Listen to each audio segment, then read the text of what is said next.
mendirikan sekolah namanya Hui. Mengapa studi bandingkah?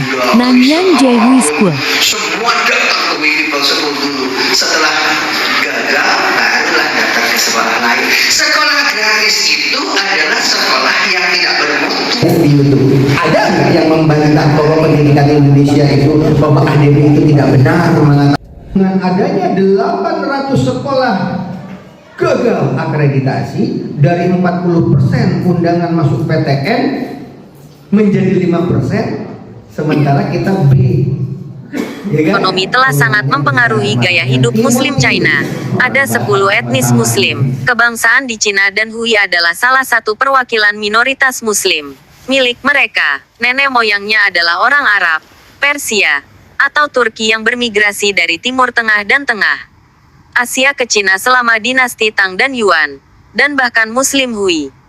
Bahasa asli adalah Cina. Mereka dibedakan dari Han dalam hal asal etnis dan identitas keagamaan. Banyak orang Hui tinggal di dataran tinggi Huangtu di Ningxia Hui, daerah otonom, yang merupakan kabupaten yang relatif belum berkembang di Cina Barat Laut. 1. Hui terpinggirkan baik sebagai minoritas agama di China komunis sekuler maupun sebagai orang yang kurang mampu secara ekonomi. Setelah tahun 1980-an, ekonomi di Cina berubah dari ekonomi sosialis terencana menjadi ekonomi pasar. Gelombang modernisasi yang melonjak bahkan mencapai Kenapa Ningxia. Korea dalam waktu 60 tahun bisa meraih yang Eropa Barat perlu capai dalam 300 tahun? Korea 60 tahun. Jepang melakukan dalam waktu 120 tahun ekuivalen dengan Eropa yang 350 tahun. What's going on? Investment on human capital. Itu karena itu kemudian pendidikan Pilihan penting. ini adalah untuk mempelajari bagaimana modernisasi dan globalisasi setelah tahun 1980 mengubah pilihan karir, jalan hidup, dan gaya hidup wanita Muslim Hui. Saya membahas wanita Muslim Hui yang lulus dari sekolah modern dan menjadi guru, dan bandingkan dengan lulusan sekolah bahasa Arab yang bekerja di EU sebagai juru bahasa. Hasilnya menunjukkan bahwa nasib perempuan Hui guru telah berubah secara drastis sebagai akibat dari pendidikan. Mereka hidup di dunia sekuler yang sebagian besar tidak terkait dengan agama. Praktik, ada kebutuhan untuk menyelidiki bagaimana identitas mereka nantinya berubah di masa depan karena pernikahan dengan orang Cina Han meningkat. Beberapa sekolah bahasa Arab didirikan setelah tahun 1980-an di Ningxia. Ada banyak siswa di sekolah bahasa Arab yang tidak bisa bersekolah, melanjutkan ke SMA negeri karena keterbatasan ekonomi. Setelah lulus dari sekolah bahasa Arab, banyak perempuan Hui bekerja sebagai orang Arab. Penerjemah di EU, belajar di sekolah-sekolah Arab memperluas peluang wanita Muslim muda dan mereka puas dengan kehidupan keluarga dan pekerjaan. Mereka menuntut rasa pemenuhan dari agama dan spiritualitas mereka tinggi. Hari ini, di era globalisasi, pendidikan alternatif dengan peluang baru berkembang melalui sekolah-sekolah Arab di Cina. Tentu ya, karena itulah di dalam sebuah negara ini seperti ini. Makanya kenapa saya bicara fokus waktu itu dorong pendidikan. Justru karena Jerat dalam penyebaran globalisasi, Ketua Xi Jinping menganjurkan satu sabuk, satu jalan sebagai kebijakan strategis nasional pada tahun 2014. Orang-orang Hui yang merupakan perwakilan Muslim Cina adalah kunci dalam menghubungkan Cina, Islam, dunia, dan Eropa. Makar wa makar Allah, wallahu khairul makirin. Mereka membuat makar, tapi Allah membalas makar mereka, dan Allah sebaik-baik membuat makar. Akhirnya Ahok diplesetkan ucapannya di Kepulauan Seribu. Dia lecehkan surah Al-Maidah ayat 51. Sosial dan ekonomi wanita Hui secara tradisional rendah di Ningxia. Masyarakat Hui, pendidikan anak perempuan tertinggal jauh dari anak laki-laki karena anak perempuan tidak dianggap layak untuk mendapatkan pendidikan dalam budaya patriarkal yang dominan. Namun, wanita Hui telah mengalami perubahan sejak tahun 1980-an. Dengan wajib belajar, undang-undang yang diberlakukan pada tahun 1986, sejumlah besar gadis Hui memperoleh akses ke pendidikan sekolah. 3. Di sisi lain, banyak masjid dibangun kembali di Ningxia setelah akhir tahun revolusi budaya. Meningkatnya kontak dengan negara-negara Muslim membawa sesuatu yang baru. kesadaran etno-religius, dan beberapa sekolah Islam madrasah di Cina adalah Islam. Sekolah umumnya dikenal sebagai sekolah Arab, yang melekat pada masjid dibangun di Ningxia pada 1980-an. Di antaranya, ada madrasah untuk perempuan yang disebut Nuksue, dan mereka digunakan untuk mendidik wanita muda Muslim Hui. Setelah lulus dari bahasa Arab sekolah, banyak Hui pindah ke Yiwu atau Guangzhou untuk bekerja sebagai penerjemah bahasa Arab atau manajer perusahaan perdagangan karena jumlah pedagang Arab juga meningkat di daerah ini. Tujuan dari artikel ini adalah untuk mempelajari bagaimana modernisasi dan globalisasi pasca tahun 1980-an mengubah pilihan karir, jalan hidup, dan gaya hidup wanita Muslim Hui.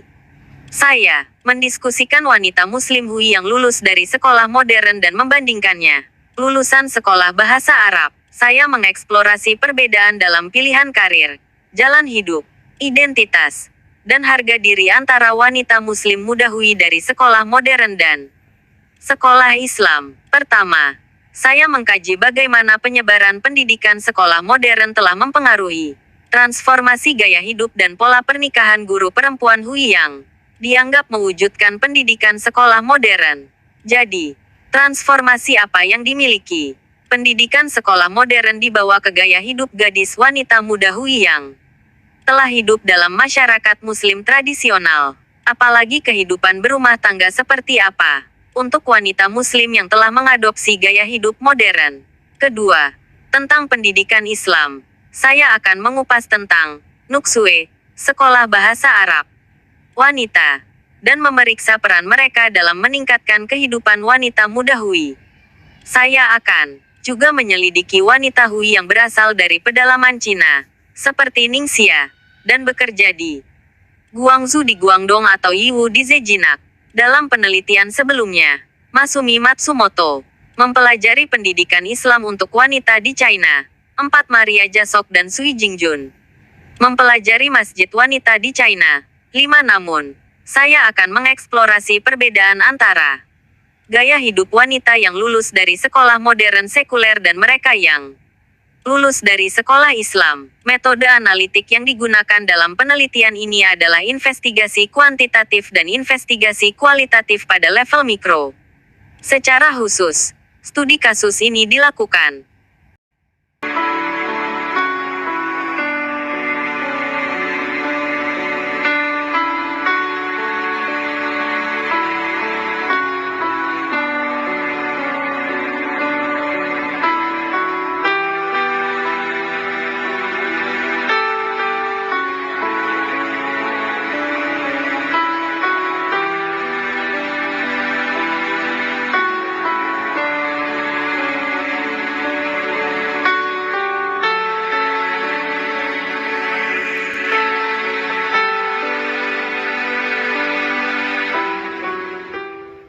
China. Orang Hui telah menjadi minoritas teladan negara itu dengan memilih asimilasi. Kelompok etnis terbesar ketiga di Tiongkok, Hui, telah mempengaruhi dan dipengaruhi oleh budaya mayoritas Han. Sedemikian rupa sehingga keduanya sering terlihat seperti satu. Beberapa bahkan mengatakan bahwa satu-satunya perbedaan antara Han dan Hui adalah bahwa Hui mempraktekkan Islam dan tidak makan daging babi. Sedangkan Han cenderung ke arah Buddhisme dan Taoisme dan mengkonsumsi babi seperti semua babi di dunia akan mati besok. Namun, karakterisasi ini tidak adil bagi Hui, yang memiliki kisah uniknya sendiri untuk diceritakan. Asia, garis miring, Cina, pengantar orang Hui China, Hui Men di kawasan Muslim. Xian, Hak Cipta Rahel Disen. Rahel Disen, tanggal 1 Mei tahun 2018. Kadang-kadang disebut Muslim lain, China. Orang Hui telah menjadi minoritas teladan negara itu dengan memilih asimilasi. Kelompok etnis terbesar ketiga di Tiongkok, Hui, telah mempengaruhi dan dipengaruhi oleh budaya mayoritas Han. Sedemikian rupa sehingga keduanya sering terlihat seperti satu. Beberapa bahkan mengatakan bahwa satu-satunya perbedaan antara Han dan Hui adalah bahwa Hui mempraktekkan Islam dan tidak makan daging babi. Sedangkan Han cenderung ke arah Buddhisme dan Taoisme dan mengkonsumsi babi seperti semua babi di dunia akan mati besok. Namun, Karakterisasi ini tidak adil bagi Hui, yang memiliki kisah uniknya sendiri untuk diceritakan.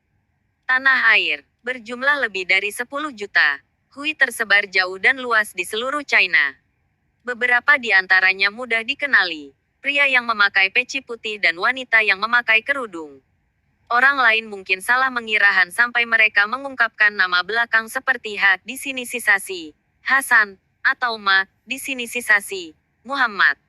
Namun, di dalam kota, Hui cenderung berkumpul, seringkali di toko mie milik sendiri atau tempat makan halal lainnya. Gugus Hui terbesar tinggal di timur laut China di sepanjang rute jalur sutra kuno. Saat ini, mencakup provinsi Ningxia, Gansu, Qinghai, dan Xinjiang. Mereka juga banyak hadir di Xi'an, di mana jalan etnis Hui adalah tempat populer untuk mengudap daging domba segar dan membeli camilan biji wijen. Sejak abad ke-7, istilah tersebut baru diciptakan pada tahun 1949 oleh Republik Rakyat Tiongkok. Sampai hari ini, istilah tersebut digunakan untuk menggambarkan orang Tionghoa Muslim yang tidak cocok dengan kelompok etnis minoritas lain yang diakui secara resmi. Asal-usul Hui diperkirakan dari perkawinan antara pedagang Muslim dan penduduk Han selama puncak jalur sutra. Persia adalah kelompok asli yang membawa Islam ke Cina.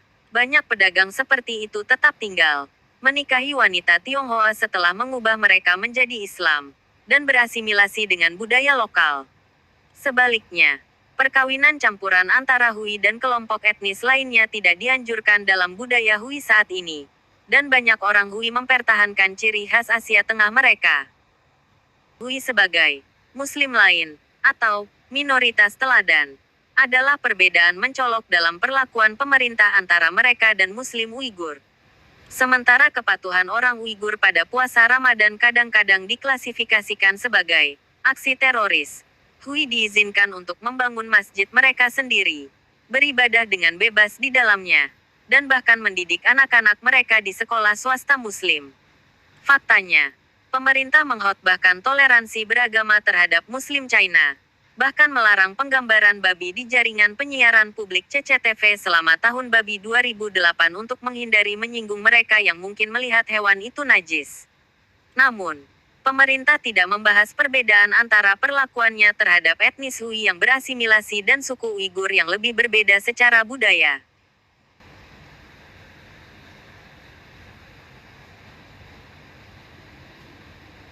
Menggambarkan beberapa orang dengan latar belakang yang berbeda. Tidak semua orang Hui mirip dalam kebiasaan mereka. Ya, kebanyakan orang Hui adalah Muslim dan mematuhi hari raya Muslim dan pantangan makanan. Namun, Hui lainnya telah meninggalkan keyakinan dan hanya membawa nama belakang sebagai pengingat akar Asia Tengah mereka. Beberapa saleh, yang lain kurang begitu. Elemen budaya yang membuat Hui unik adalah masakan mereka, yang telah dicintai oleh seluruh negeri. Saat ini, lebih dari 1/10 dari semua restoran Lanzu Lamian di seluruh negeri, yaitu restoran yang menyajikan sup mie tarik tangan terkenal di China Barat, dimiliki oleh orang Hui dari Kabupaten Otonomi Hualong Hui di Provinsi Qinghai. 90% lainnya umumnya dimiliki oleh Hui juga. Lanzu Lamian disebut mie daging sapi halal alternatif. Konon berasal dari dinasti Qing. Tetapi pria Hui yang menyempurnakan dan menstandarkan hidangan tersebut pada tahun 1915. Pria itu, Ma Baozi, berkata bahwa semangkuk lamian yang baik harus berisi 5 warna, kejernihan kaldu, putih untuk lobak, hijau untuk ketumbar, merah untuk minyak cabai, dan kuning untuk mie. Restoran lamian sangat umum saat ini. Bahkan, fakta sosial harus dibuat yang menyatakan bahwa Muslim Hui dilarang membuka toko mie halal dalam jarak 1.300 kaki 400 meter, satu sama lain. Untuk membantu Kaisar menumpas pemberontakan di abad ke-8 Masehi. Yang lain datang di sepanjang jalur sutra sebagai pedagang dari barat sejauh Istanbul. Pada abad ke-13 dan ke-14, Kaisar Mongol mendorong orang Turki, Arab, dan Persia untuk menetap di Tiongkok.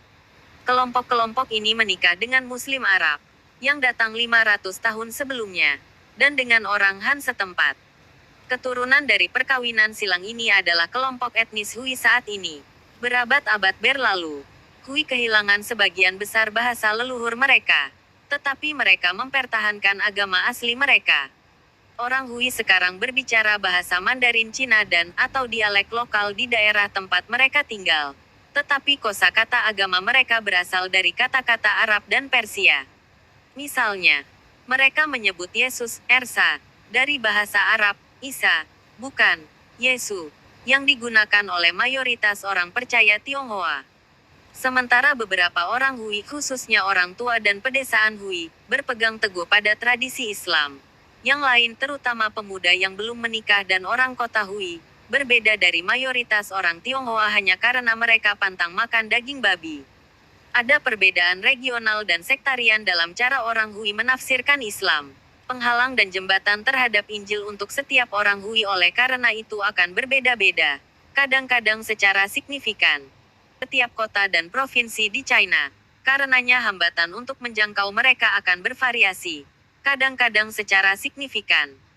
Berdoa agar para pekerja memiliki hikmat untuk mengetahui bagaimana menjembatani perbedaan ini. Karena suku Hui tersebar di banyak provinsi di China, jumlah pekerja sangat tidak memadai jika dibandingkan dengan ukuran wilayah tersebut. Dibutuhkan lebih banyak pekerja untuk menjangkau berbagai wilayah di China ini. Zhu, Pinyin, Huizhu, Xiaoerjing adalah kelompok etnis Tionghoa. Biasanya dibedakan oleh praktik Islam mereka. Hui merupakan kelompok etnis terbesar ketiga dari 56 kelompok etnis yang secara resmi diakui oleh Republik Rakyat Tiongkok. Mereka terkonsentrasi di China Barat Laut Ningxia, Gansu, Shaanxi, Xinjiang, tetapi komunitas ada di seluruh negeri dan sejumlah besar juga tinggal di Anhui, Liaoning, dan Peking. Hui juga tinggal di perbatasan antara China dan Myanmar, Burma, dan di Uzbekistan, Kazakhstan, dan Kirgistan, di Asia Tengah.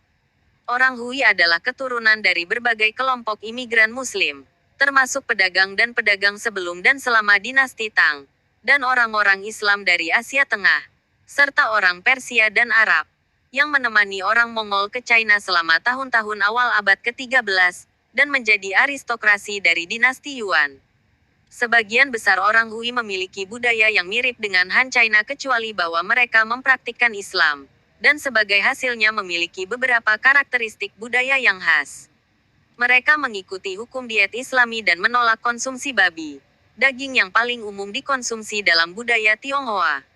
Mereka telah menghasilkan variasi masakan Cina, masakan Cina Islami. Cara berpakaian mereka berbeda karena laki-laki dewasa mengenakan topi putih atau hitam dan perempuan mengenakan kerudung atau lewat tulisan di Kompasiana di mana-mana.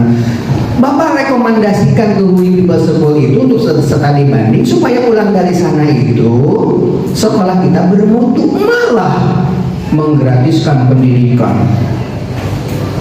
Pulang dari sana ke sini langsung memutuskan sekolah gratis di Kabupaten Bekasi, awal mula kan dari situ. Padahal bapak yang merekomendasikan.